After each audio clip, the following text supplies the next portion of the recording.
बच्चों से या अपने परिवार से मोह करते हैं। जैसे मंदिर में हम पूजा पाठ के लिए जाते हैं, कोई बच्चा हमें सामने नजर हमारा आ जाता है, तो हमारा ध्यान बराबर उसी की तरफ रहता है कि वो गिर ना जाए, उसको लग ना जाए। वो हमारा मोह और योग है। नहीं, मोह और योग से होता क्या है ये पूछ रहा हूँ। हम गुण स्थान से नीचे गिरते हैं भैया जी। हाँ, गुण स्थान को नीचे गिरने के लिए क्या होता है? मिथ्यात्म। हाँ, तो अब इसको अपन ऐसे समझेंगे कि मोह और योग के निमित्त से आत्मा के परिणामों में उतार और चढ़ाव होता है ना? परिणाम अशुद्धि या विशुद्धि बढ़ती है। जब परिणामों में हमारी विकृति होती है, परिणाम जब अशुद्ध होते हैं तो हमारे गुण स्थान नीचे की ओर हो जाते हैं, और जब परिणामों में विशुद्धता आती है तो वह परिणाम गुण स्थान अपने आप बढ़ते चले जाते हैं। चलिए अगली क्रम में मोह और योग के निमित्त से होने वाले परिणामों को उतार चढ़ाव को गुण स्थान कहते हैं। पहला गुण स्थान जो था मिथ्यात गुण स्थान, उसके बारे में कल अपन ने समझा था कि किसी प्रकार से विपरीत कल्पनाओं में जीवन का यापन करना ये अपने आप में मिथ्यात गुण स्थान का पहचान है। जो भी विपरीतता है जीवन में है, चाहे वो शरीर को अपना मानना, परिवार को बहुत ज्यादा अपना मान करके उसी के लिए पाप में लगे रहना, क्योंकि परिवार तो कुछ समय के लिए अपना ही है, इसमें कोई दो मत नहीं है, और वो परिवार कुछ ही समय का है। और पाप कितने समय के हैं? पाप बहुत समय तक फल देने वाले हैं। पाप हमारे साथ जन्म जन्म में जाने वाले हैं, परिवार जन्म जन्म में जाने वाला नहीं।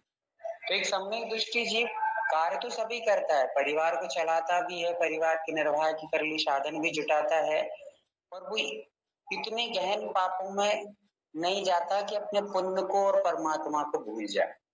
तो जितने परिवार के लिए पाप करता है, उतनी वो अपने जीवन में पुण्य अर्जन के साधन भी एकत्रित करता है कि मुझे पुण्य भी करना है, पूजा पाठ भी करना है, भगवान से मुझे जुड़ना भी है, भगवान से मुझे बातें भी करना है, भगवान को मुझे भक्ति भी करना है, जाप भी करना है, स्वाध्याय इत्यादि भी करना है।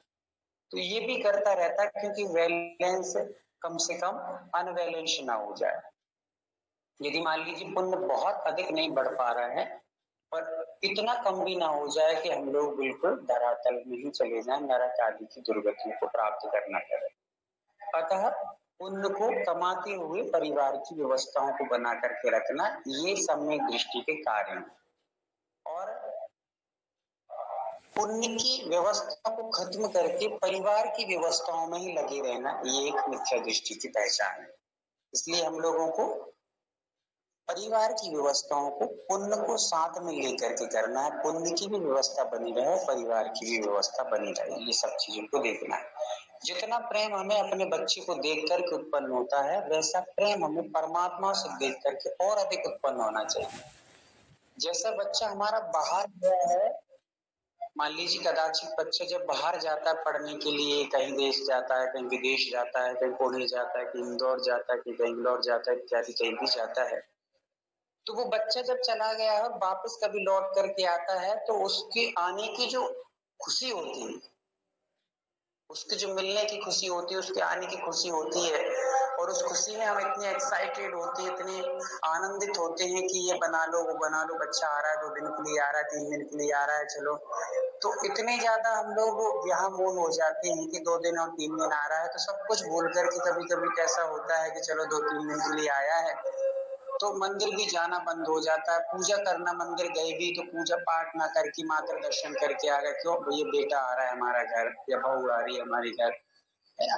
तो इतने ज्यादा कि वो धर्म को भी किनारे कर दे। मतलब हमें भगवान से इतना मोह नहीं है, भगवान से इतना लगाव नहीं है जितना हमें बेटा बेटी से, जबकि वे बेटा बेटी हमारे लिए 2 दिन आएंगे और पाप में लगा करके चले जाएंगे। तो श्रेष्ठ कौन था? जो साधु आपके नगर में आए हैं, मान लीजिए कोई साधु आपके नगर में आए हैं और वे साधु ने क्लास लगा के रखी हुई है, या वो पढ़ाते हैं, या किसी प्रकार के प्रवचन चलते हैं, तो वे साधु आपको हजारों किलोमीटर की यात्रा करके आपके पुण्य के योग से नगर में आकर के आपको धर्म मार्ग दिखाने के लिए, पुण्य लगाने के लिए आए हैं।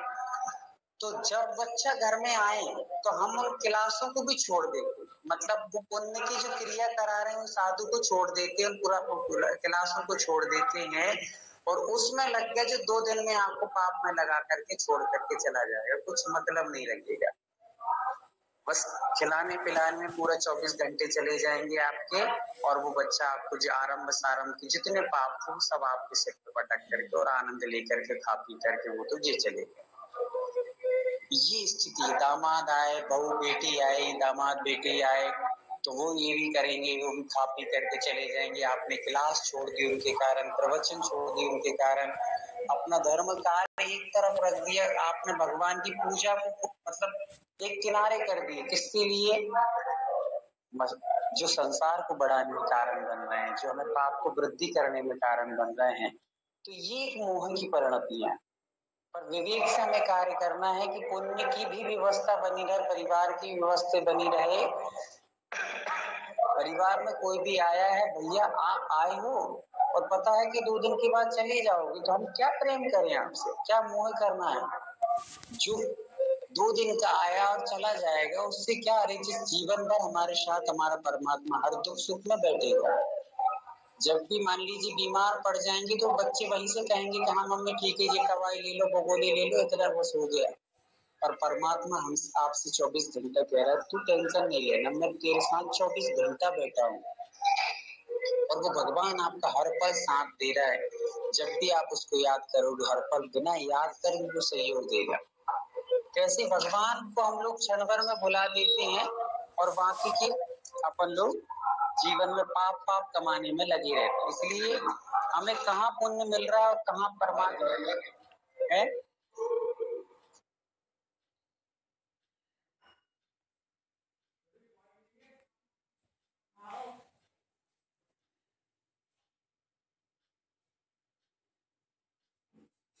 तो इस प्रकार से हमें ये बहुत सारी चीजें हैं जिनको खुद विवेक से कार्य करना है। कुछ जिज्ञासा आपकी हो रही है, इसके पीछे पूछना हो तो पूछ सकते हैं आप, किसी कोई जिज्ञासा पूछना हो।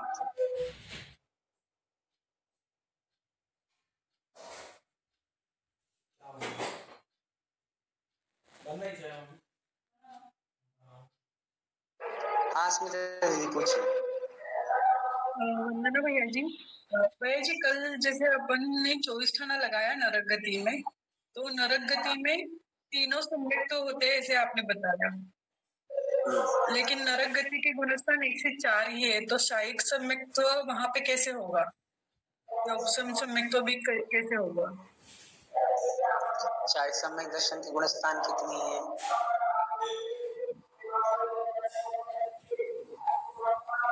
बताइए, शायद सम्यक दर्शन के गुणस्थान कितने हैं? आवाज आ रही है? जी भैया जी। हाँ बताइए, शायद सम्यक दर्शन के गुणस्थान कितने हैं? 4 से 14 भैया जी। 4 से 14 है ना, तो चौथा गुणस्थान है ना। तो चौथे गुणस्थान में नार की जीव रहते हैं, तो चौथे गुणस्थान में सम्यक दृष्टि मारा है, क्या दिक्कत? उपसम सम्यक दर्शन का गुणस्थान 4 से 7 तक है मान लीजिए, तो वो भी रहेगा। चौथे गुणस्थान वर्ती वहां भी रहते हैं, तो श्रेणिक राजा उदाहरण है, शायद सम्यक दृष्टि है, उसी कारण तो पहले नरक में आ गया। तो कोई दिक्कत नहीं, चौथे गुणस्थान से छायक सम्यक दर्शन प्राप्त होता है, चौथे से ही प्रारंभ होता है उपशम, चौथे से ही शैवक्षम, तो वहां पे तीनों सम्यक दर्शन होंगे।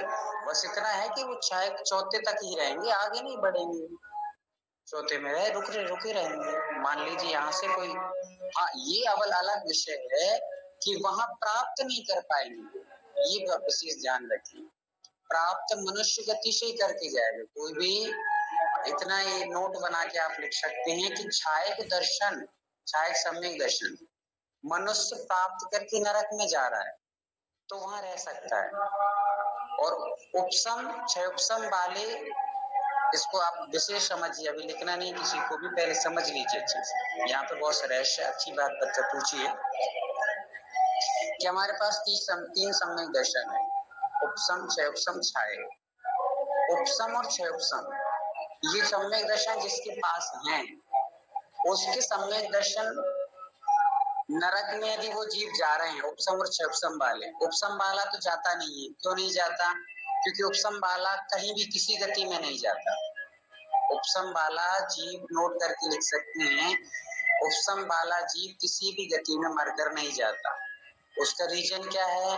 उसका रीजन ये है कि उपसम सम्यक दर्शन का काल बहुत छोटा है और मरण का काल बड़ा है। मरने में जितना टाइम लगता है उससे बहुत कम टाइम उपसम सम्यक दर्शन का है, इसलिए जब तक मरेंगे तब तक वो खत्म नहीं हो जाता है। इस कारण उपसम सम्यक दर्शन के साथ मरण नहीं है। ठीक है, ये समझ के चलिए। तो फिर उपसम का काम ही खत्म होगा, उपसम वाला वहां पे नहीं जाएगा। हाँ, वहां प्राप्त कर सकता है। अब आप ये समझिए, देखिए पहले ये समझिए कि नरक में कौन कौन से सम्यक दर्शन वहां प्राप्त हो सकते हैं। तो दो सम्यक दर्शन वहां प्राप्त हो सकते हैं, उपसम और क्षय उपसम। छायक वहां प्राप्त नहीं होगा। इसका रीजन लिख लीजिए कि नरक में छायक सम्यक दर्शन प्राप्त क्यों नहीं होगा? क्योंकि छायक सम्यक दर्शन केवली और शुद्ध केवली भगवान के चरण सानिध्य में ही प्राप्त होता है। क्या आया समझ में? क्षयोपम तो छोड़ो, छायक सम्यक दर्शन, छायक सम्यक दर्शन केवली और शुद्ध केवली के पादमूल में उत्पन्न होता है। इसलिए नरक में केवली भगवान नहीं है, शुद्ध केवली भगवान नहीं है, तो वहां छायक सम्यक दर्शन प्राप्त नहीं होगा। किंतु यहाँ मनुष्य कोई सम्यक दृष्टि है छायक वाला, और उसने पहले क्या कर लिया? पहले नरक आयु को बंद कर लिया और फिर छायक सम्यक दर्शन प्राप्त कर लिया। जिसने पहले नरक आयु को किया है फिर छायक सम्यक दर्शन प्राप्त किया है, ऐसा छायक वाला नरक में जाकर के छायक सम्यक दर्शन के साथ पहले नरक में ही रहेगा, दूसरे में नहीं जाता। और छायक सम्यक दृष्टि पहले नरक तक ही जाती है। समझ में आया कुछ? कुछ समझ में आ रहा है? थोड़ा सा विषय आज जी भैया जी। क्या समझ में आया बताइए। जो मनुष्य भाव में रह के शायक सम्यक तो प्राप्त किया होगा, वैसा ही जीव अगर नरक गति में जाएगा तो पहले नरक तक ही रहेगा। नरक गति में कोई भी सम्यक शायक सम्यक तो प्राप्त नहीं कर सकता, या कोई भी सम्यक तो प्राप्त नहीं कर सकता। क्यों? कोई भी सम्यक दर्शन प्राप्त नहीं कर सकते ऐसा नहीं है, छायक नहीं कर सकता, उपसम और क्षय उपसम प्राप्त कर सकता है। उपसम और क्षय उपसम दोनों सम्यक दर्शन चारों गति में हो सकते हैं। कौन से? उपसम और क्षय उपसम सम्यक दर्शन चारों गति के लिए प्राप्त कर सकते हैं, किंतु छायक सम्यक दर्शन ओनली वन मनुष्य ही प्राप्त करता है। पूछिए भैया जी, अगर वहाँ पे देव शास्त्र गुरु का समागम नहीं होता है तो वो उपसम सम्यक तो भी कैसे प्राप्त करेगा नरक गति में? हाँ, अब समझिए, वहां पर देव शास्त्र गुरु का समागम प्राप्त नहीं होता है नरक में, किंतु वहां पर जो देव हैं वे देव जाकर के उनको संबोधित कर सकते हैं। जैसे कि श्री कृष्ण को जाकर के सीता ने संबोधित किया, वैसे ही बलभद्र ने लक्ष्मण को जाकर के संबोधित किया, है ना। रावण को भी संबोधित किया गया। ऐसे ही करके वहां देव लोग जाकर के धर्मोपदेश आदि तत्ववादी की चर्चा संबोधित करके वैराग उत्पन्न करा सकते हैं।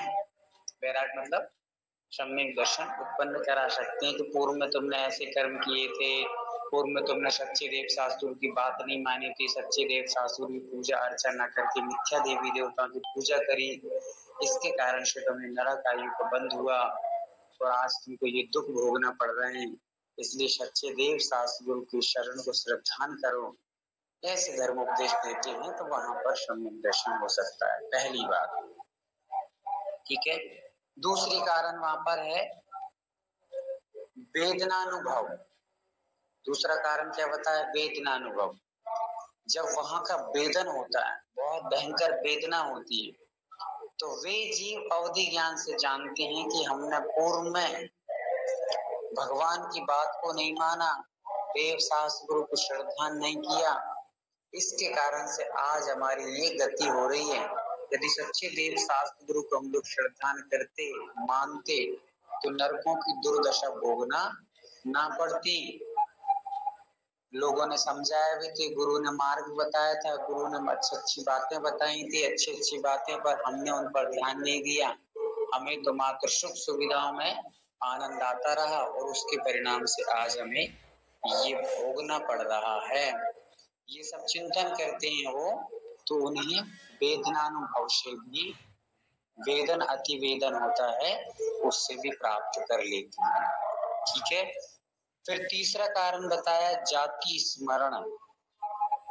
जाति स्मरण हो जाए, पूर्व भव में हम जैन थे, हो जैन होकर के भी हमने जैनत्व के कार्य नहीं किए, तो वे उस समय भी यही चिंतन मनन करते हैं कि हम जैन धर्म पा करके, मनुष्य पर्याय पा करके मुनि नहीं बन पाए, आर्य का व्रत धारण नहीं कर पाए, संयम लेने के भाव नहीं बनाए, सुख सुविधाओं की आसक्ति में हम लोग धर्म पर ध्यान ही नहीं दे पाए। लोगों ने खूब समझाया बताया, पर अपन लोग कौन प्रवचन सुनी, कौन क्लासों में बैठे, ऐसो आराम करो, मस्ती करो, झूमो गाओ फिरो चलो, तो इन चीजों में लगे रहे, तो आज हमें ये परिणाम मिल रहा है।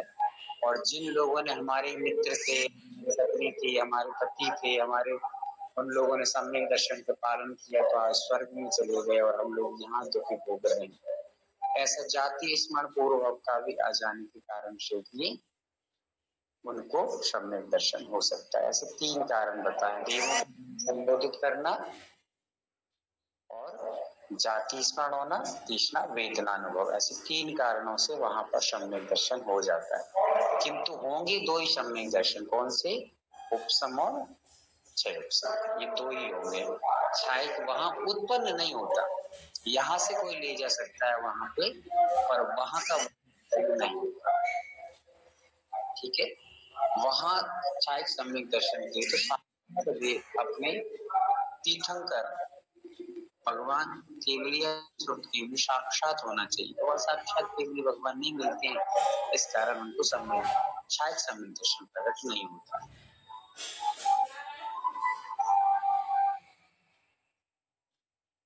ठीक है। किसी को और कोई डाउट या समझ नहीं आया हो तो फिर से अपन लोग इस विषय को समझ सकते हैं, चर्चा कर सकते हैं।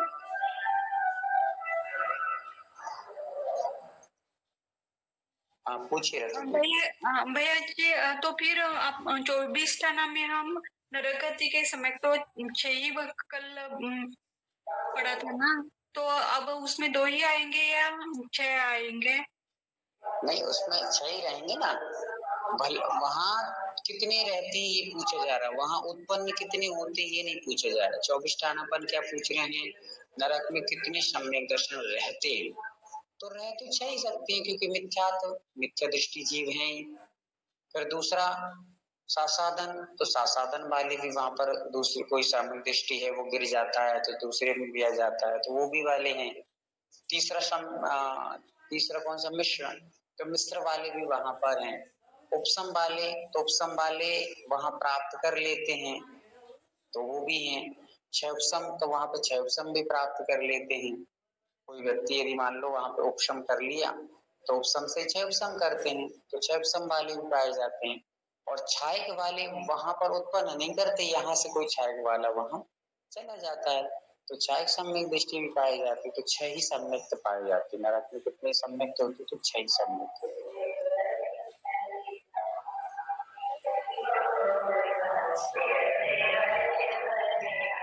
हो गया।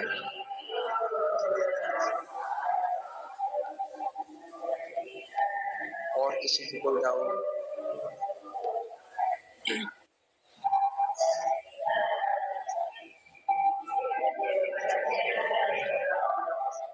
चलिए, अब मैं पूछ लेता हूँ आपसे थोड़ा सा, ताकि आपके अंदर हो सकता है कि अभी डाउट क्लियर ना हुआ हो और आपको विशेष न समझ पा रहे हो। किसी का और कोई जिज्ञासा तो नहीं है, पूछना है तो?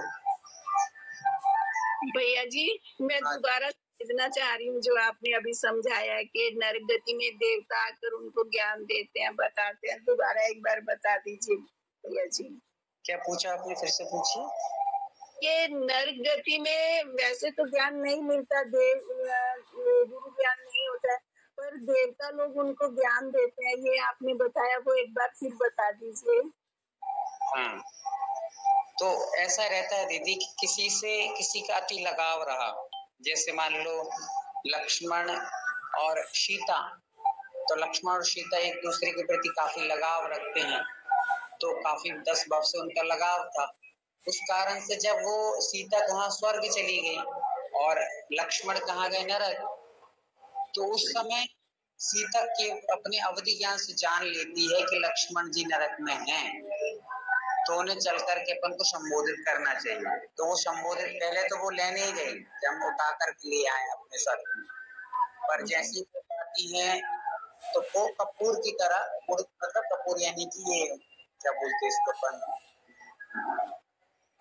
ऊपर मतलब ऐसे बिखर जाते हैं, पारा बोलते हैं भैया जी, पारे को जैसे बिखर जाते हैं, वो हाथ में उठाते हैं बिखर करके पुनः वो नीचे गिर जाते हैं। तो वैसे वो गिरते गए, बार बार उठाने का प्रयास किया, नहीं आए, तो फिर वो संबोधित करती हैं कि आप इतना दुख भोग रहे हैं, कारण आपने सम्यक दर्शन की महिमा को नहीं समझा, आपने सच्चे देव शास्त्र सिद्धांत कम किया, या आपने अनर्थ अन्याय किया, मान अहंकार किया, इत्यादि जो भी किया वो सब चीजें बता करके संबोधित करते हैं, ताकि उनको सम्यक की महिमा समझ में आए और वो सम्यक की महिमा को समझकर सम्यक दर्शन प्राप्त करें। जैसे देवों के द्वारा संबोधित करने पर सम्यक दर्शन प्राप्त कर लिया जाता है। वैसे ही श्री कृष्ण को संबोधित करने के लिए बलराम आए, तो ऐसा समझना चाहिए कृष्ण ऐसे ही कोई भी देव संबोधित करने के लिए अपने प्रिय लोगों को संबोधित करने के लिए वहां पर आकर के बता सकते हैं, तो उससे प्रेरित होकर के मिथ्या नार की जीव भी सम्यक दर्शन प्राप्त कर लेती है। भैया जी उपसम और क्षय का एक बार और बता दीजिए। क्या चीज बताया था ना, उपसम और एक बार बता दीजिए। हाँ, उपसम और क्षय का ऐसा रहता है दीदी कि 1 मिनट, 3 सम्यक दर्शन अपने पास है। हाँ जी। वैसे तो 6 हैं, 6 में मतलब 3 तो वो मिथ्यात्व में चले जाते हैं। विशेष जो सही में सम्यक दर्शन है, सही से जिससे मोक्ष मार्ग मिलता है, वो 3 ही है, उपसम सम्यक दर्शन, क्षयोपसम सम्यक दर्शन, क्षायिक सम्यक दर्शन। ये 3 विशेष हैं जो मोक्ष मार्ग में काम आते हैं। तो अब हमने 3 में से तीनों को आप मान के चलिए कि 3 उंगली उठा लीजिए, के रखिए, उनमें से आप एक को उपसम समझ लीजिए, एक को क्षयोपसम समझिए, एक को क्षायिक समझ लीजिए। तो इन तीनों में से जो उपसम और क्षयोपसम, कौन से उपसम और क्षयोपसम, क्षायिक को नहीं कह रहे हैं, उपसम और क्षयोपसम दर्शन, ये दो जो सम्यक दर्शन है, वो दोनों सम्यक दर्शन नरक में कोई भी जीव मिथ्या दृष्टि है वो ये 2 सम्यक दर्शन प्राप्त कर सकता है। नरक में बैठा बैठा कितने सम्यक दर्शन प्राप्त कर सकता है कोई मिथ्या दृष्टि, तो 2 सम्यक दर्शन प्राप्त कर सकता है, क्षयोपसम सम्यक दर्शन और उपसम सम्यक दर्शन। नरक का मिथ्या दृष्टि जीव सम्यक दर्शन प्राप्त करेगा तो कौन कौन से प्राप्त कर सकता है, उपसम सम्यक दर्शन और क्षयोपसम। ये क्लियर हो गया? हाँ जी, हाँ भैया जी। कौन सा रह गया, क्षायिक, ठीक है। तो क्षायिक के साथ में ये कंडीशन बनती है कि क्षायिक सम्यक दर्शन प्राप्त करने के लिए तीर्थंकर चाहिए, तीर्थंकर सामने होंगे, तीर्थंकर हो या सुरत केवली या केवली, दोनों होते हैं। सुरत केवली मतलब जिनको पूरी द्वादशांग का ज्ञान है, वो सुरत केवली कहलाते हैं। ऐसे सुरत केवली हो या फिर साक्षात केवली भगवान, उनके चरण में बैठ के ही क्षायिक सम्यक दर्शन प्राप्त किया जा सकता है। इनके अलावा कोई दूसरा उपाय नहीं है क्षायिक सम्यक दर्शन प्राप्त करने के लिए। तो वहां पर ना तो केवली भगवान है और ना तो द्वादशांग को जानने वाले शुद्ध केवली है। तो दोनों उपाय न होने के कारण से नरक में मिथ्या दृष्टि जीव छायक सम्यक दर्शन प्राप्त नहीं कर पाते। ठीक है, पर कोई मनुष्य है, जैसे अपन में से कोई मनुष्य है और छायक सम्यक दर्शन उसने प्राप्त कर लिया, किंतु छायक सम्यक दर्शन प्राप्त करने से पहले, कब? पहले सम्यक दर्शन, छायक सम्यक दर्शन प्राप्त करने से पहले किसी बुरे भावों के कारण उसने नरकायु का बंद कर लिया था। पहले नरकायु का बंद कर लिया था, अब उसने छायक सम्यक दर्शन प्राप्त कर लिया। तो वो छायक सम्यक दृष्टि जिसने पहले नरकायु का बंद कर लिया है, तो वो कहाँ जाएगा? नरक में ही जाएगा, पर छायक सम्यक दर्शन के साथ जाएगा। तो ऐसे करके वहां पर तीसरा सम्यक दर्शन जो छायक है, वो मनुष्य यहाँ से ले जा करके वहां पर नरक में जा करके नारकी बन जाते हैं और छायक सम्यक दर्शन उनके पास हमेशा रहता है, क्योंकि छायक सम्यक दर्शन एक बार हो जाए तो वो कभी भी छूटता नहीं है। उपसम और क्षयपसम सम्यक दर्शन छूटते रहते हैं, होते रहते हैं, छूटते रहते हैं, होते रहते हैं। पर जिसने एक बार छायक सम्यक दर्शन प्राप्त कर लिया है, तो कभी भी छायक सम्यक दर्शन छूटने वाला नहीं है। तो मनुष्य ने प्राप्त कर लिया था, अब वो पर पहले नरकायु बंद कर ली, जिसके कारण नरक गया, तो छायक सम्यक दर्शन भी साथ में गया। पर इतना ध्यान रखना है कि छायक सम्यक दृष्टि पहले नरक तक ही जाता है, आगे नहीं जाता। तो पहले नरक तक चला जाएगा, तो इस अपेक्षा से वहां पे सम्यक दर्शन कितने पर पाए जाएंगे? छायक भी पाया जाएगा, उपसम भी पाया जाएगा, क्षयपसम भी पाया जाएगा, तीनों सम्यक दर्शन पाए जाएंगे। दो सम्यक दर्शन उत्पत्ति की अपेक्षा पाए जाएंगे और एक मनुष्य यहीं से मर करके ले गया, इस कारण से छायक सम्यक दर्शन भी पाया जाएगा। वंदना भैया जी।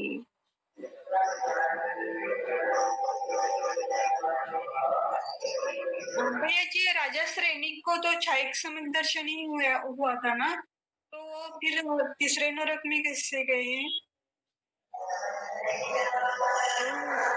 राजा सैनिक तीसरे नरक में गए, ये किसने कहा? पहले नरक में ही है। राजा सैनिक पहले नरक में ही है और 84,000 वर्ष की आयु। अभी 84,000 पूरी करके वो अगली 24वीं में प्रथम तीर्थंकर बनेंगे, ऐसा समझिए। और राजा सैनिक का जैसे नाम लिया, दीदी समझिए, ब्रह्मदत्त दीदी आपने जो प्रश्न पूछा था उसका अच्छा उदाहरण एक और ये कि सैनिक राजा ने पहले क्या कर दिया था? मुनिराज पर उपसर्ग किया, सांप मरा हुआ सांप डाला था, तो मुनिराज पर उपसर्ग किया, उसके फलस्वरूप उसको नरकायु का बंद हो गया था। पहले उसने क्या कर लिया? नरकायु का बंद कर लिया, और फिर उसको जब उसकी पत्नी चेलना ने प्रेरणा दी, और प्रेरणा दी तो वो जाकर के जो सांप डाल के आए थे मुनिराज के, इतने दिन तक मुनिराज तपस्या करते रहे और सांप के, मरे हुए सांप के कारण चींटियों ने आकर के उनके शरीर को पूरा खोखला बना दिया, क्योंकि मरा हुआ सांप में चींटियां लगती हैं, तो वो चींटियां ऐसी लगी और मुनिराज के गले में वो सांप डला था, तो चींटियां हुई तो पूरे मुनिराज के शरीर को घेर लिया, और घेर लिया तो एक एक चींटियों ने डंक मार मार के पूरे छेद छेद कर दिए मुनिराज के शरीर। पर जब चेलना रानी को ये ज्ञात हुआ कि इन्होंने ऐसा काम किया है, तो वो ले गई वहां पर और मुनिराज की महिमा को बताया, तो उन्होंने देखा कि अरे सही में मुनिराज तो इतने श्रेष्ठ होते हैं जैन मुनिराज कि उपसर्ग आने पर भी उपसर्ग दूर नहीं करते हैं बल्कि सहन करते हैं। तो उनको बहुत पश्चाताप हुआ सैनिक राजा को, और उन्होंने उस सर्प को निकाल दिया। अब सर्प को निकाल दिया और पश्चाताप हुआ तो उन्होंने सम्यक दर्शन प्राप्त कर लिया। पहले नरकायु को बंद कर लिया, किस लिए बंद किया? सांप डालने के कारण से, दुर्भावों के कारण से कि ये सब मुनिराज ऐसे ही होते हैं। एक्चुअली में हुआ ये था कि सैनिक राजा शिकार खेलने गया था जंगल में, और शिकार खेलने गया तो उसको सुबह से शाम हुई और एक भी शिकार नहीं मिला, और जब वो यहाँ से गया था तो मुनिराज को देखा था उसने एक चट्टान पर बैठ कर हंसी मजाक करते हुए वो निकल गया था। पर दिन भर एक भी शिकार नहीं मिला, तो सैनिक राजा ने ये सोचा कि ये जो मुनिराज जो बैठा है साधु, इसके कारण से आज सारा अपशुगन हुआ और कोई शिकार। तो उसने गुस्से में आकर के एक सर्प को मारा और डाल दिया गले में। तो ऐसे दुर्भावों के कारण कि इसका भी मेरे से मिला, इसी दृष्टि के कारण ऐसे बुरे भाव उसने बनाए और सर्प डाले। इस बुरे भावों के कारण से उसने नरकायु को पहले बंद कर लिया। फिर चेलना रानी ने कहा कि नहीं, जैन साधु बहुत श्रेष्ठ होते हैं, तुमने ये बहुत बड़ा अनर्थ करके आए हो। और जब तक 3-4 दिन निकल चुके थे, मुनिराज के ऊपर सर्प डला ही रहा और मुनिराज सहन करते रहे, धर्म ध्यान में लगे रहे, अपने ध्यान में डूबे रहे। इधर चींटियों ने उनके शरीर को खोखला कर दिया। पर सैनिक राजा को चेलना रानी की बात समझ में आई और वो जब देखने गए कि वास्तव में मुनिराज इनके झूठे होते हैं या सही होते हैं, चलो देखते हैं। और देखा कि मुनिराज जैसे बैठे थे वैसे ही अभी भी बैठे हुए हैं, सांप नहीं हटाया। तो उसको आश्चर्य हुआ कि धन्य ऐसे मुनिराज जिन्होंने इतना कष्ट सहन करके भी अपनी तपस्या में लगे रहे, वास्तव में यही सत्य धर्म है। ऐसा जब समझ लिया तो उसको सम्यक दर्शन प्राप्त हुआ। बोध होने पर सम्यक दर्शन प्राप्त हो गया, शब्द दर्शन प्राप्त हुआ। फिर उसमें जाकर के उसी समय भगवान महावीर स्वामी जी को केवल ज्ञान हो गया। कुछ समय बाद समय प्राप्त हुआ तो सैनिक राजा फिर अपनी चेलना रानी आदि के साथ में भगवान के समुश्रण में पहुंचा, पूजा की। ध्वनि के समय प्रमुख श्रावक बनकर उसके 60 प्रश्न पूछे और 16 कारण भावना भाई, तो उसको तीर्थंकर के कहती के बंद हुआ। और जो उपसम सम्यक दर्शन उसके पास हुआ था वही बदल कर छाया हो गया। और फिर वो सैनिक मर करके नरक में गया। नरक में क्यों गया? क्योंकि उसने छाया सम्यक दर्शन प्राप्त करने से पहले नरकायु को बंद कर लिया था। यदि पहले बंद नहीं करता वो, तो जिसने सम्यक दर्शन प्राप्त कर लिया उसको देव आयु का ही बंद होता है। तो जो सम्यक दृष्टि देव है, जीव है अपन लोगों में से, और आयु का बंद नहीं किया, तो अब आयु का बंद होगा तो कौन सी आयु का बंद होगा? देव आयु का ही बंद होगा। हम लोग नरक त्रियंचम में नहीं जाएंगे। और यदि पहले हमने आयु का बंद कर लिया किसी का भी और बाद में सम्यक दर्शन प्राप्त किया, तो हम लोगों ने जो आयु बंद की है उसी में ही जाना पड़ेगा, कुछ भी करें। ऐसा समझना। ठीक है, वंदना भैया जी, बहुत अच्छे से समझ में आया। और किसी की कोई जिज्ञासा तो नहीं है? आगे बढ़े, चलिए आगे चलते हैं। तो इस प्रकार हमारी सम्यक मार्गणा पूरी हुई। अब हम लोग यहाँ पर समझेंगे गुण स्थानों के बारे में समझ रहे थे। और गुण स्थान कितने होते हैं? 14। पहला हो गया साधन भी हो गया अपना। अब मैं आपसे थोड़े से प्रश्न पूछूंगा, पहले उनके उत्तर आप बताएंगे, फिर अपन आगे बढ़ेंगे। चलिए, हाँ पहले आपसे पूछते। प्रेमलता दीदी बताइए, मिथ्या दृष्टि की गुण स्थान कौन सा है?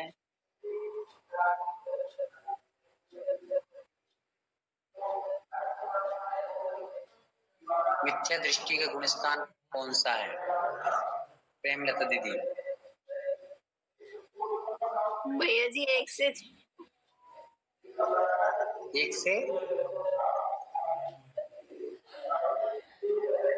क्या बोले आप? 1 से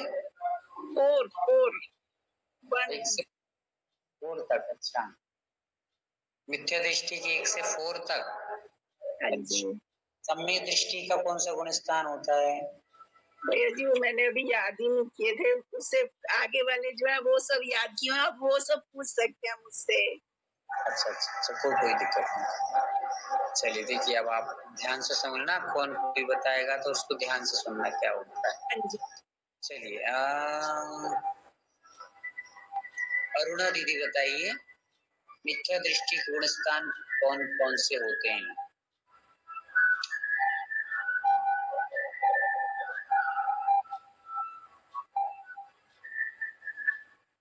आवाज आ रही है अरुणा दीदी आपको?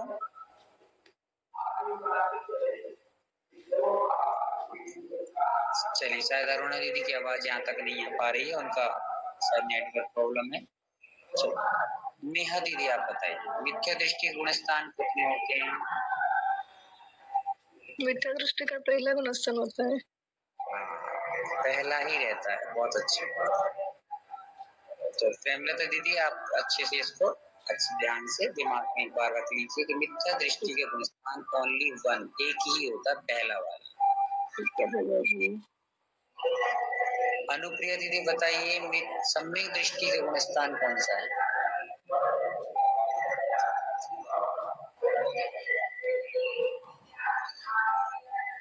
अनुप्रिया दीदी आवाज आ रही है? चलिए, कोई बात नहीं। किरण दीदी आप बताइए, चौथा गुण स्थान है सम्यक दृष्टि का गुण स्थान कौन सा होता है?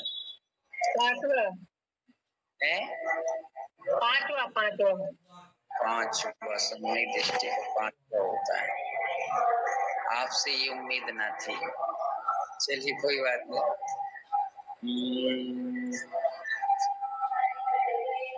रश्मि दीदी आप बताइए, सम्यक दृष्टि का कौन सा गुण स्थान होता है? कोई दिक्कत नहीं, कोई बात नहीं अनुप्रिया दीदी, कोई बात।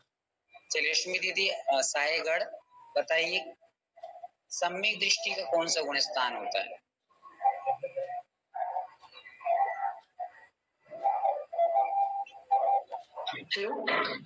भैया बोले ना भैया, सम्यक दृष्टि का चौथा अविरत सम्यक दृष्टि। बहुत सुंदर। चलिए, ध्यान से समझ लीजिए। किरण दीदी, इतने समय से आप पढ़ रहे हैं और आप तो अब आगे क्लास लेने वाली, इसलिए थोड़ा सा अच्छे से इन चीजों को पकड़ के रखिए। सम्यक दृष्टि के कल भी बार बार बताया था कि चौथा ही गुण स्थान, मिथ्या दृष्टि का पहला होता है और सम्यक दृष्टि का चौथा होता है। चलिए, बहुत अच्छा।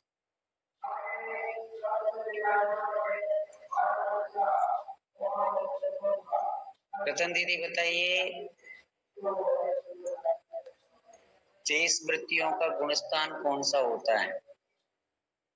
देश वृत्तियों का गुणस्थान पांचवा होता है। बहुत अच्छा। चलिए, कोमल भैया बताइए, वृत्तावृत्त किसका गुणस्थान है? वृत्तावृत्त और उसका वंदना, हाँ, ये मुनि महाराजों का गुणस्थान है और ये व्रताव्रत जो गुणस्थान है वो 6 से लेके 12वें तक गुणस्थान है।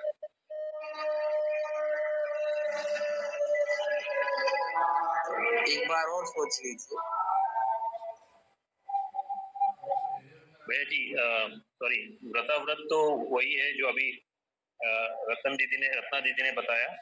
हाँ, सही है। पांचवा गुणस्थान होता है। दुर्घटना से देर भली, इसलिए थोड़ा सोच के बताओ भले, पर तो पांचवें गुणस्थान का नाम वृत्ताव्रत है, इसको अपन को याद रखें। चलिएगा, अनीता दीदी आप बताइए। अच्छा, अनीता दीदी की आवाज नहीं आई। चंद्रकांता दीदी आप बताइए, संयम सकल संयमी जीवों के गुणस्थान कितने हैं?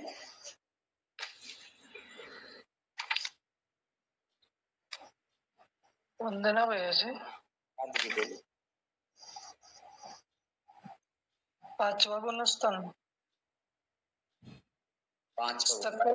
सकल वृत्ति गुणस्थान 7वें से 14वें तक। हाँ, बहुत अच्छा। सकल संयमियों का गुणस्थान 6 से लेकर 14 तक है। बहुत अच्छा। चलिए, ये विषय क्लियर हो गया अपना। अब अपन आगे चलते हैं। तो ये चौथा गुणस्थान सम्यक दृष्टि का है, और सम्यक दृष्टि जब नीचे गिरता है तो दूसरे गुणस्थान में आ जाता है, तब साधन बनता है। और जहां पर सम्यक और मिथ्यात्व दोनों मिले जुले परिणाम पाए जाते हैं, उसका नाम तीसरा गुणस्थान। अब अपन पांचवा गुणस्थान को समझ लेते हैं। आज अपन गुणस्थानों को थोड़ा सा आगे बढ़ा लेते हैं और एक कल तक पूरा करेंगे। कल तो शायद क्लास हो नहीं पाएगी, कल भी नहीं होगी, परसों भी नहीं होगी। आपको वापस में रिवीजन करिएगा क्योंकि थोड़ा सा सफर में रहूंगा कल और परसों तो भी, तो शायद नहीं हो पाएगी क्लास, और संभवतः हुई तो अपन प्रयास करेंगे। चलिएगा, तो आज 5वां गुण स्थान समझते हैं जिसका नाम संयम भी है, देश व्रत भी है, अणुव्रत भी है और व्रताव्रत भी है। 4 नाम जिसके हैं तो उसको अपन समझते हैं। वीडियो यदि हो सके दीदी देखिए, प्रयास करिए।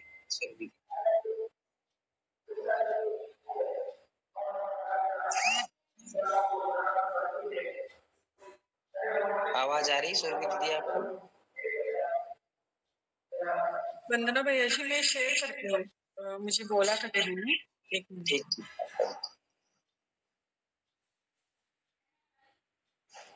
चलिए, तो यहाँ पर अभी अपन वीडियो आपके सामने क्लोज होगी, उसको देख लीजिए आपको। तो अब अपन फिर भी समझते हैं थोड़ा, जब तक व्रताव्रत या संयम प्लस असंयम, 2 शब्दों को मिलकर के उसका नाम बना है संयम प्लस असंयम, तो संयम हो गया। ऐसे ही व्रत प्लस अव्रत दोनों मिलाएंगे तो व्रताव्रत हो जाएगा। एक ही बात है ये, संयम का व्रताव्रत का। तो उसमें 2 चीजें हैं, संयम भी है और असंयम भी है, व्रत भी है और अव्रत भी है। तो कैसे हैं दोनों चीजें, तो यहाँ समझिए ध्यान से। जिस प्रकार, हाँ देखिए आप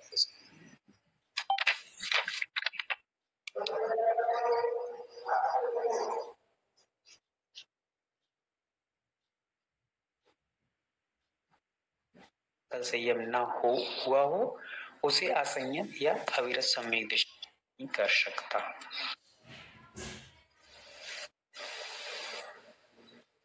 अथवा जहाँ सम्यक दर्शन तो प्रकट हो, विशेषताएं थी, अन्य विशेषताएं सभी गुण स्थानों में होती, वो हम लोग अगली वीडियो में समझेंगे।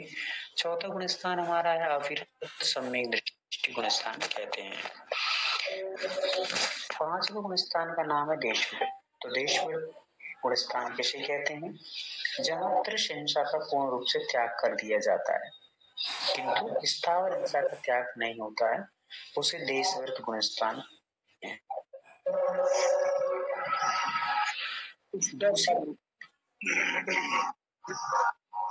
से लेकर चुल्ला केला कारिका माता जी का ये वीडियो को स्टॉप करके रखिए अभी। अब आप देखेंगे यहाँ पर 2 चीजें लिखी हुई है, त्रिहिंसा और स्थावर हिंसा। ये समझ में आ रहा है आपको? जहाँ त्रिहिंसा का पूर्ण रूप से त्याग नहीं होता, नहीं, त्रिहिंसा का पूर्ण रूप से त्याग कर दिया जाता है। ध्यान से समझिए सभी लोग, प्रेम रतन आप भी ध्यान से समझिए कि जहाँ त्रिहिंसा का पूर्ण रूप से त्याग कर दिया किंतु स्थावर हिंसा का त्याग नहीं होता। एक हिंसा का त्याग है, एक हिंसा का त्याग नहीं है। तो एक हिंसा का त्याग होने से वो क्या बन गए हैं, संयमी बन गए।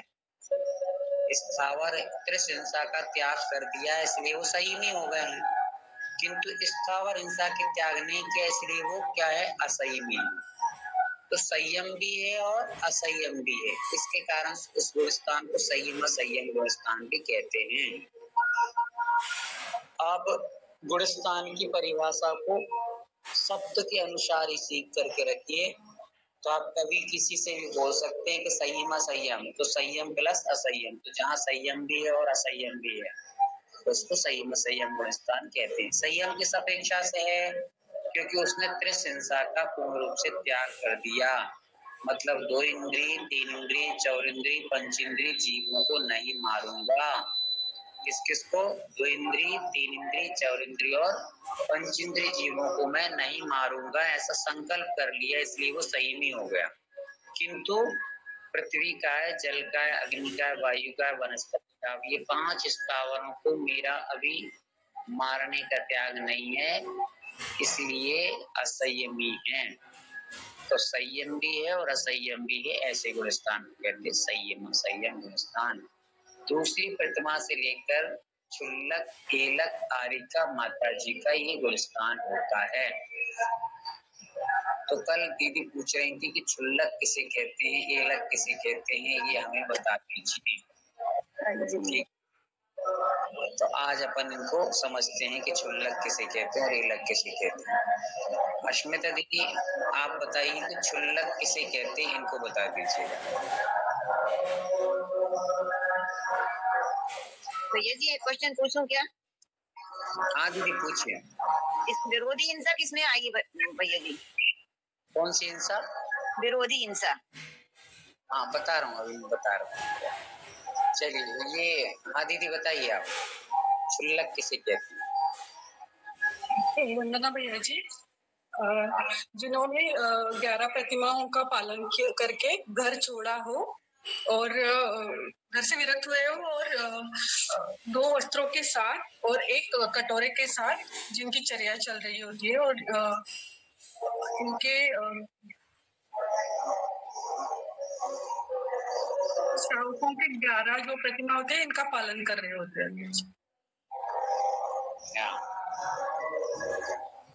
प्रेमदत्त दीदी, क्षुल्लक किसे कहते हैं? अभी दीदी ने बताया कि जिसके पास 2 कपड़े रहते, 2 कपड़े मतलब एक लंगोटी और एक दुपट्टा, ये 2 ही कपड़े रहते हैं और साथ में भोजन करने के लिए जिनके पास एक कटोरा होता है।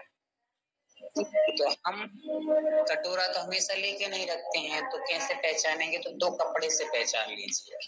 तो जिनके पास एक दुपट्टा हो और नीचे एक लंगोटी हो, उनको हम क्षुल्लक कहते हैं। कोमल ये बताइए एलक किसे कहते हैं?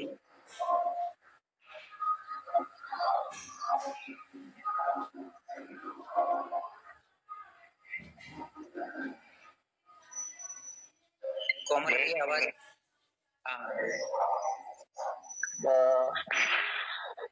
एलक रहते हैं जो लंगोटी रहते हैं और पिंची और खंडू भी रहता है। फिर से बोली, क्या बोले आप?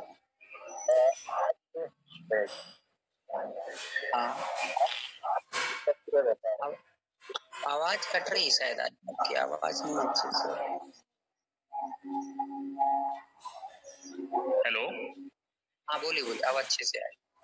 हाँ, इनके पास एलक जो रहते हैं, इनके पास सिर्फ एक ही वस्त्र रहता है और पिंची और कमंडू भी रखते हैं और नियम से वो बैठ के क्या बोलते हैं उसको, अंजलि में ही खाते हैं, आहार लेते हैं। सॉरी, बहुत अच्छा। तो दीदी समझ में आया कि उनको 105 इस नंबर से जाना जाता है। हाँ सही, 105 नंबर से जाना। तो दीदी क्षुल्लक को आप समझ गई हैं कि जिनके पास 2 कपड़े और कटोरे रहते हैं उनको क्षुल्लक कहते हैं। और एलक किसे कहते हैं? तो जिनके पास 2 कपड़े थे उनमें से अब एक बचेगा, ऊपर का जो दुपट्टा था उसको भी जो छोड़ देते हैं और साथ में कटोरे को भी छोड़ देते हैं। 3 चीजें थी पहले, 2 वस्त्र थे और एक कटोरा था, तो वो क्षुल्लक हो गए थे। अब क्या क्या छोड़ दिया उन्होंने? कटोरा भी छोड़ दिया और ऊपर वाला दुपट्टा भी छोड़ दिया, मात्र लंगोटी ही रखते हैं, वे कहलाते एलक। एक जिनके पास कपड़ा है वो एलक, क्षुल्लक जिनके पास 2 कपड़े और कटोरे हैं वो क्षुल्लक। बहुत अच्छे। अब इन क्षुल्लक और क्षुल्लक, क्या पूछ रही हैं आप दीदी? आरी का मात्रा। आरी। तो पहले इनको ये समझ लीजिए, क्षुल्लक एलक को जब भी हम अभिवादन करते हैं, नमस्कार करते हैं, तो इनको क्षुल्लक जी को और एलक जी को क्या बोला जाता है? इक्षामि। तो इक्षामि का क्या अर्थ है ये हमारे सम्मेत भैया बता रहे हैं।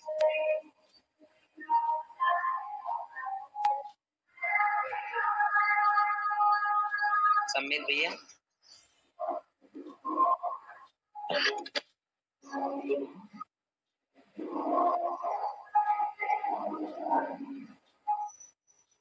आवाज नहीं आ रही क्या सम्मेत भैया? अच्छा, आपकी आवाज नहीं अंजना भैया जी। हाँ बोलिए। हाँ बोलो संबित भाई बोलो। आवाज आ रही है ना भैया जी?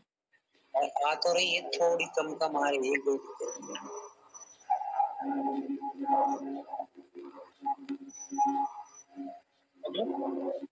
हाँ हाँ बोलिए, आप बोलिए, आ रही है।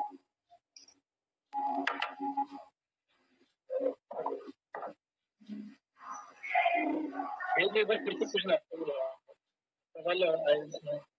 प्रश्न ये है कि एलग जी को इक्शामी क्यों कहते हैं? इक्शामी का क्या अर्थ? क्या इक्शामी का क्या अर्थ है? क्षुल्लक एलग जी को अपन बोलते हैं ना इक्शामी।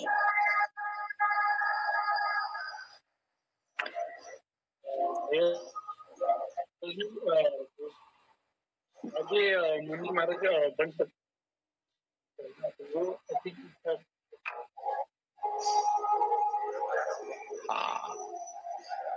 थोड़ी सी आवाज में प्रॉब्लम आज भी, नेटवर्क प्रॉब्लम रहती है थोड़ी दूरी के कारण से, कोई बात नहीं। चलिए, तो भैया ने बताया कि क्षुल्लक जी को इक्शामी क्यों बोलते हैं, क्षुल्लक एलग जी को। तो इक्शामी का अर्थ होता है इच्छा मी, मतलब मैं भी आपके जैसे बनने की इच्छा करता हूँ। ये क्या इक्शामी का अर्थ होता है, मैं भी आपके जैसा बनने की इच्छा करता हूँ। ठीक है जी भैया जी। अब माता जी का बारी आती, तो माता जी किसे कहते हैं? तो माता जी का अर्थ बताएंगी हमारी नेहा देवी।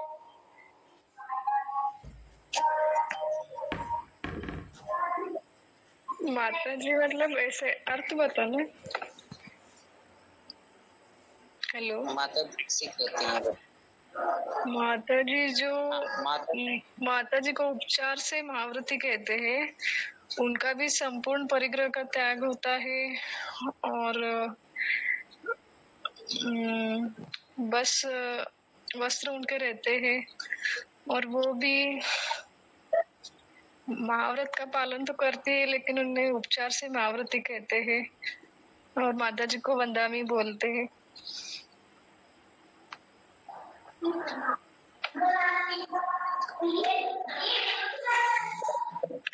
म्यूट कर लीजिए दीदी, नेहा दीदी।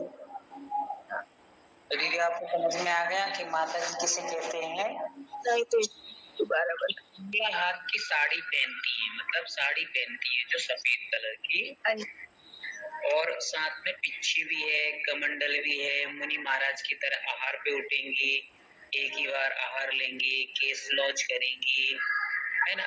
तो ये सब कारणों से उनको माता जी कहा जाता है। मतलब लेडीज की जो पर्याय है उसमें सबसे श्रेष्ठ पर्याय उन्होंने धारण कर ली है, इसलिए उनको उपचार से साधु कहा जाता है।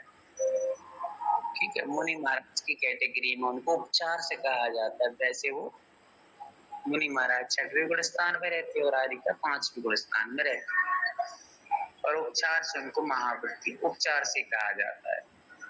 जैसे उपचार क्या चीज होती है कि मान लीजिए आपका बच्चा पीएचडी कर रहा है और पीएचडी करते करते चला ही रहा है पीएचडी, फिर भी हम उसको डॉक्टर कहने लगे, या डॉक्टर की पढ़ाई कर रहा है, कुछ ही दिन बाद डॉक्टर बनने वाला, फिर भी अपन उसको डॉक्टर कहने लगते हैं। तो ऐसे करके एक उपचार से कहने लगते हैं। वैसे ही हम लोग यहाँ भी मुनि महाराज की तरह इनको भी, आरिकाओं को भी शास्त्र की कैटेगरी में उपचार से रखते हैं, महाव्रती की कैटेगरी में उपचार से कहते हैं। वैसे पूर्ण रूप से महाव्रती वे नहीं बन पाती, कारण ये है वो वस्त्र नहीं त्याग सकती, दिगंबर नहीं बन सकती, खड़े होकर आहार नहीं ले सकती हैं, है ना। तो ये कुछ चीजें होती हैं जिनके कारण से आरिकाएं पूर्णतः उस महाव्रत को मतलब धारण नहीं कर सकती और पूर्ण महाव्रती नहीं कहला सकती है, तो वो उपचार से महाव्रती कहलाती है। क्षुल्लक एलग से बड़ी मानी जाती हैं, क्षुल्लक एलग उनसे छोटे माने जाते हैं, ऐसे समझ के चलिए। तो ये 5वां गुण स्थान अपना हो गया। अब अपन आते हैं 6वें गुण स्थान में। और दीदी ने पूछा था शिक्षा दीदी ने कि विरोधी हिंसा किसमें आती है। तो वैसे हिंसा मूल में दो प्रकार की होती है, भाव हिंसा और द्रव्य हिंसा। फिर उसमें द्रव्य हिंसा 4 प्रकार किया जाती है। कौन कौन सी है? तो वह है आरंभी हिंसा, उद्योगी हिंसा,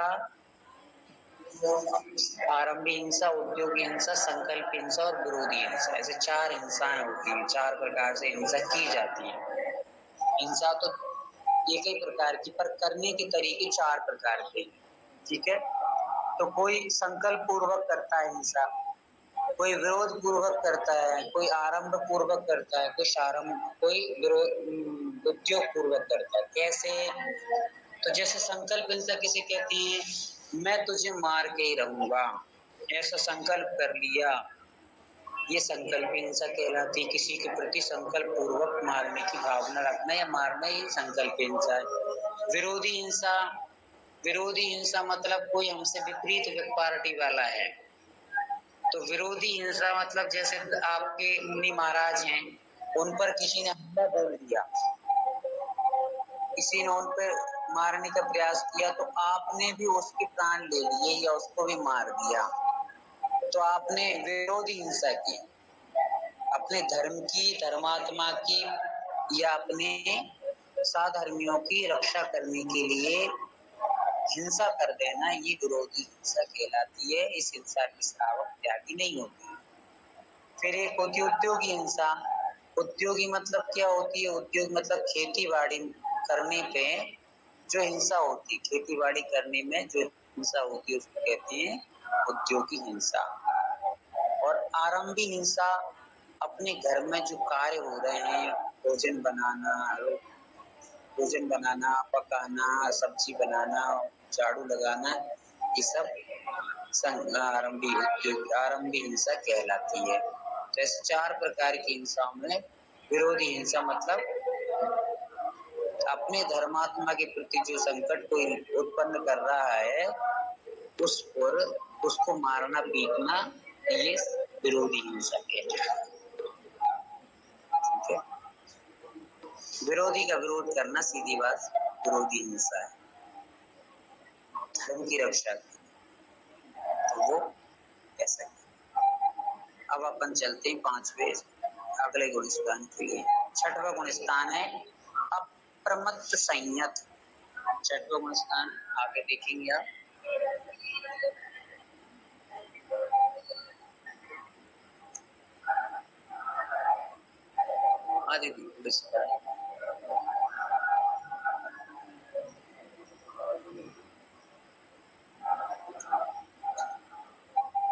देखिए यहाँ पे लिखा है अभी तक सभी गुणस्थान श्रावकों के थे, अब आगे के 6 से लेके 14 गुणस्थान मुनियों के माने जाते हैं। ये याद रखना है आप। 6 से लेके 14 तक गुणस्थान मुनि महाराजों के होते हैं और 6 से नीचे गुणस्थान श्रावकों। चलिए आगे बढ़ाइए दीदी।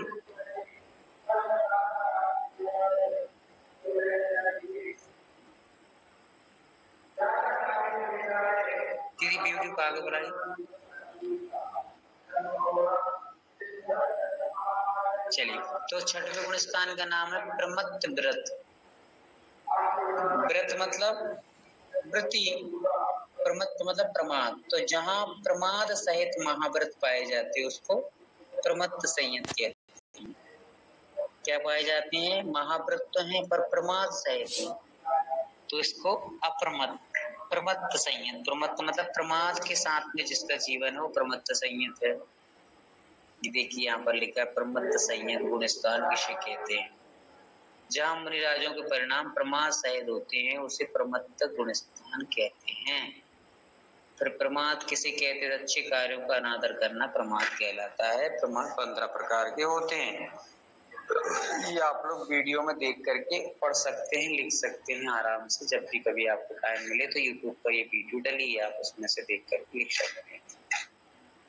चलिए हाँ जी, ఈ వీడియోని रिकॉर्डिंग उद्या सोडा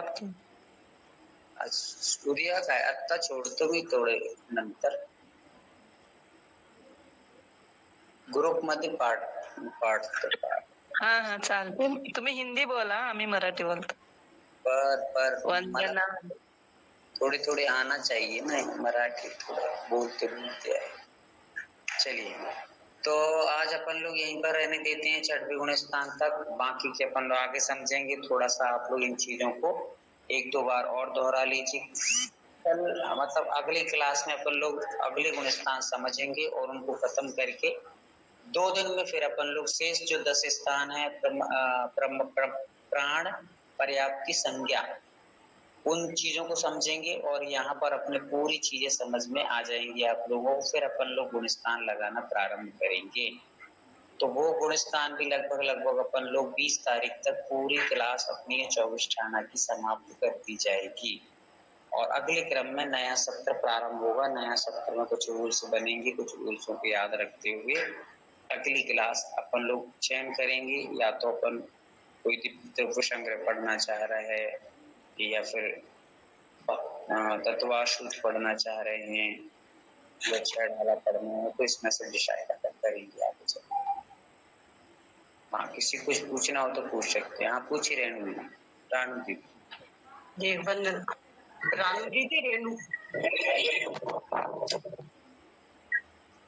भैया जी रानू और रेणु 2 हो गए. नहीं आप ही पूछिए, आपसे कह रहे हैं. ठीक है भैया जी. वंदना भैया जी.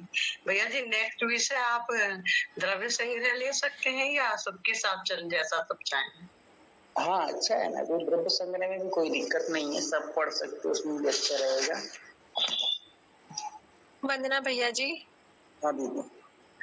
भैया जी मेरी वो था दो जिज्ञासा थी, मतलब तो कि भैया जी एक तो मुझे ना थोड़ा सा कर्म के विषय में, आगे के जो कर्म की जो वो होते हैं ना भैया जी, उनके जैसे सत उदीरना वगैरह वो जो 7-10 उसके वो हैं कर्म की प्रकृतियां. एक तो भैया जी मुझे वो समझनी थी. और एक भैया जी अभी आप ना वो जो आपने वो पहले पढ़ाया था ना 3 लोक का वर्णन, तो उसमें भैया जी ऐना दीदी ने ना एक दिन नरक पढ़ाए थे. 1-2 दिन क्लास में लिखवाया था उन्होंने काफी सारा. तो भैया जी वो विषय रह रहा है कि उधर लोक में जैसे 16 स्वर्ग हैं, तो उन सबका विषय, फिर मलेच्छ खंड वगैरह, मतलब वो विषय भैया जी अभी बीच में अधूरा सा रह गया. थोड़ा सा उसको जानने की जिज्ञासा थी. चलो तो उसको देख लेंगे कभी अपन बैठ करके, फिर उसके बाद अपन ये विषय चालू करेंगे क्लास में. सूत्र जी भैया जी अगर चले तो देख लेंगे, सबकी अनुमति जैसी भी रहेगी ना. अपन एक पोल बना के डालेंगे ग्रुप में.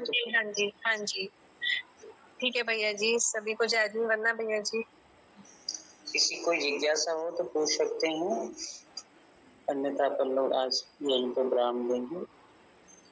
कल की महावीर जयंती के लिए सबको बहुत बहुत शुभकामनाएं. अच्छे से महावीर जयंती मनाइए. कितने लोग हैं जो कल महावीर जयंती को छुट्टी चाहते हैं?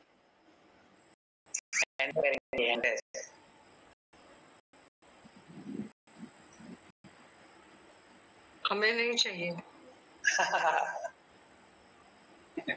भैया जी मंदिर जी में प्रोग्राम रहता है ना, कल नाटिका है प्रोग्राम में. आज भैया जी हम लोग वहाँ गए थे अहिंसा तीर्थ महरौली में, तो वहाँ पे हमने प्रणम्य सागर जी के दर्शन किए, फिर सौरभ सागर जी के दर्शन किए. तो आज सुशीला पाटनी जी भी अपने पूरे परिवार, मतलब पूरे जो उनकी टीम रहती है उनके साथ आई थी. तो आज उनसे भी बातचीत करी, बहुत अच्छा लगा. और प्रणम्य सागर जी के दर्शन किए. महाराज जी से खूब मतलब बात हुई, थोड़ा सा नमोकार मंत्र के विषय में महाराज जी ने बहुत अच्छे से बोला. पाठ था वहाँ पर, बड़ा अच्छा अनुभव रहा भैया जी आज. हाँ एक चीज और मैं आपको बता दूं, मुझे थोड़ी सी ज्ञात हुई है, सभी लोग सुनने वाली बात है कि जो नमोकार मंत्र चालू हुआ है, ये जो भी है अच्छा है, पर एक यहाँ पर बहुत बड़े प्रतिष्ठाचार्य हैं, शायद आप लोग उनके नाम सुना होगा, जय निशांत करके भैया है, एक बहुत बड़े प्रतिष्ठाचार्य हैं. और वो उनके पिताजी बहुत पहले से ही चले आ रही परंपरा ही उनकी. भैया पुष्प जी. हाँ पुष्प जी पिताजी का नाम. पुष्प जी के टीकमगढ़ से है. ठीक. तो वो यहाँ पर हम लोग साथ में ही हैं और विधान चल रहा है यहाँ पर अभी. धर्मचक्र महामंडल विधान चल रहा है बड़ा गांव में. तो वहाँ पर आज उन्होंने थोड़ा सा जानकारी दी कि जो नमोकार मंत्र चल रहा है और जिसने रजिस्ट्रेशन करवाए गए काफी सारे लोगों से कि आप इसमें ये करें, ये सारी चीजें, ये षड्यंत्र एक श्वेतांबरों को अपने पक्ष को बढ़ाने का एक बहुत बड़ा उपक्रम किया गया है। आप स्वयं देखें, इस चीज को दिमाग से लगाएं कि वहां पर नमोकार नहीं लिखा, नवकार लिखा है। तो नवकार हमारे यहाँ पर कहीं शब्द नहीं है, नमोकार शब्द का उपयोग हमारे यहाँ पर होता है। और श्वेतांबरों ने ये जो मोदी जी को बुला करके सारी